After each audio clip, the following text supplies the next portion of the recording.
माँ बाप को धोखा देने वाला कभी सुखी नहीं रहता और समय किसी को दूसरा मौका नहीं देता।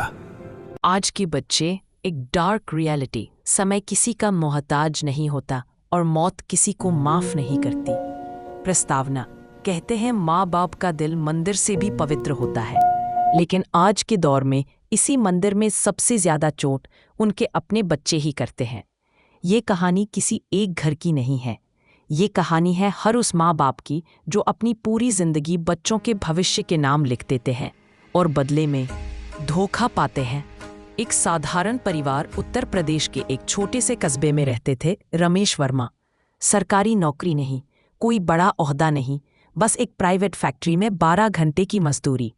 पत्नी शांति देवी सीधी सादी, धार्मिक, हर सुबह मंदिर जाकर एक ही प्रार्थना करती थी, भगवान मेरे बेटे को मुझसे बेहतर जिंदगी देना। उनका एक ही बेटा था, अमन। अमन ही उनका सपना था, अमन ही उनका भविष्य। रमेश जी अक्सर कहते, भूखे रह लेंगे पर बच्चे को कभी कमी महसूस नहीं होने देंगे। अध्याय 2, सपनों की कीमत। अमन पढ़ने में तेज था।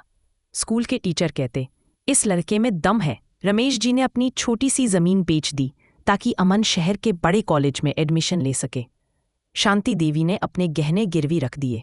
माँ ने कहा, बेटा यह कंगन तेरे लिए है, जब तू बड़ा अफसर बनेगा तब छुड़ा लेना। अमन ने सिर हिलाया, पर उसकी आंखों में आभार नहीं बल्कि जल्दबाजी थी।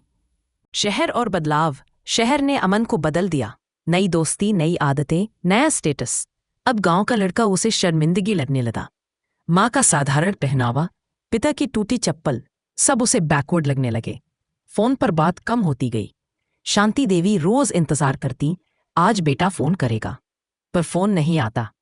पहला झूठ। एक दिन अमन ने फोन किया, पापा कॉलेज की फीस बढ़ गई है, 50,000 चाहिए। रमेश जी चुप हो गए। उनके पास सिर्फ 8,000 थे। फिर भी उन्होंने उधार लिया, लोन लिया और पैसे भेज दिए।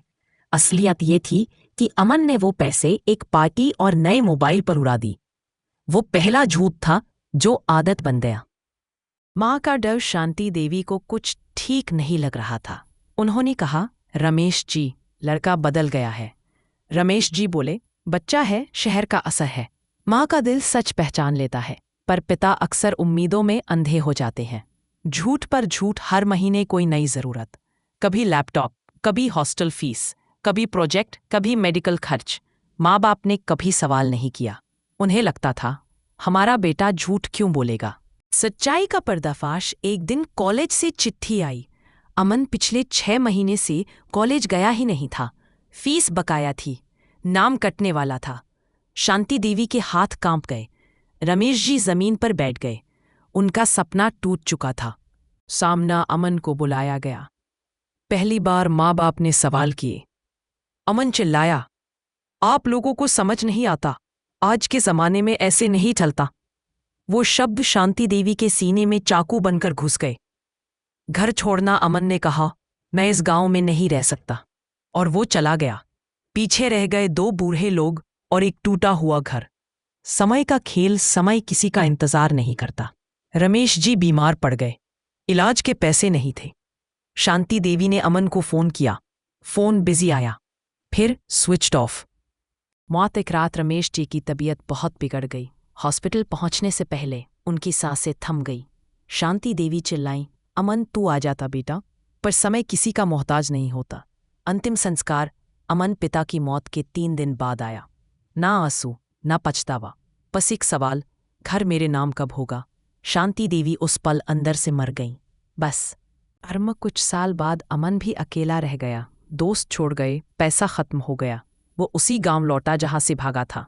माँ नहीं थी, घर बिक चुका था। अंतिम सत्य। अमन एक दिन शमशान गया। पिता की अज्जली चिता के पास बैठकर रोया, पहली बार, पर तब बहुत देर हो चुकी थी। निष्कर्ष। माँ बाप को धोखा देने वाला कभी सुखी नहीं रहता। समय किसी का इंतजार नहीं करता और मौत सबको बराबर कर देती है।